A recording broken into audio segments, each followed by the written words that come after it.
deficit. Okay, you spend too much than the revenue. So you're short of $7 million. Right? So what you do is you go to borrow from World Bank. Okay, or you go to your foreign reserves. The money must come back. Right? So you are short of 7 million. Money that you borrow or you took out from your reserves must go back to your country. So in this case, there will be a capital inflow of exactly 7 million. So NX minus 7, change in CA plus 7. The BP is 0. Right? Okay, so in this case, US runs a budget deficit, but when she looked at her entire accounts, the last value she sees is 0.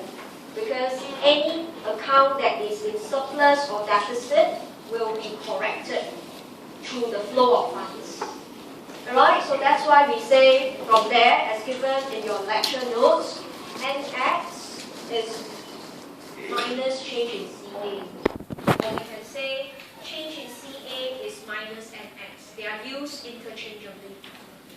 Alright, so don't overestimate equation 8. Right? A lot of times students keep thinking, oh, every country eventually don't make money. Wrong. Right? The account is adjusted either through funds pumping in or funds flowing out. Okay? So when we say the BP is 0, we use a term to describe it. Okay? And this term, as given in the notes, is known as an external balance. Right? Economy reach an equilibrium. This equilibrium is where BP is 0. We call it an external balance. So there must be an account that helps to adjust it. Right? So later when we derive the BP, you will actually see you need to embrace this concept very well. The BP must definitely adjust to 0. Okay? So we now want to attempt to draw the BP curve. Because we have done ISLM curve in topic 5. In topic 6, we want to do ISLM in open economy, but we know in open economy there's a flow of funds, so we want to capture that, and it is captured in the BP account. Alright, so that's why we need the BP curve. Okay, now the BP curve can be derived in 2 ways, mathematical or graphical. Okay, the mathematical approach, alright, okay, it's actually not given in the course guide at all, but it appears in some of the exam answers. So I included it in the lecture notes as an optional method. So if you can embrace the mathematical method, go ahead. But the method you definitely must know how to do is the graphical method.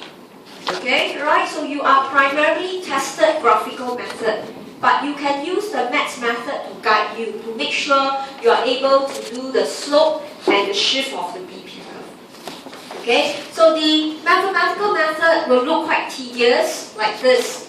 This is the final equation. So a lot of times students can't remember equation 9 at all.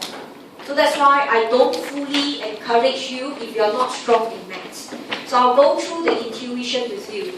Right? Okay? So in this case, right, if you want to derive the BP function, we know the BP has 2 accounts, NX and change in CA.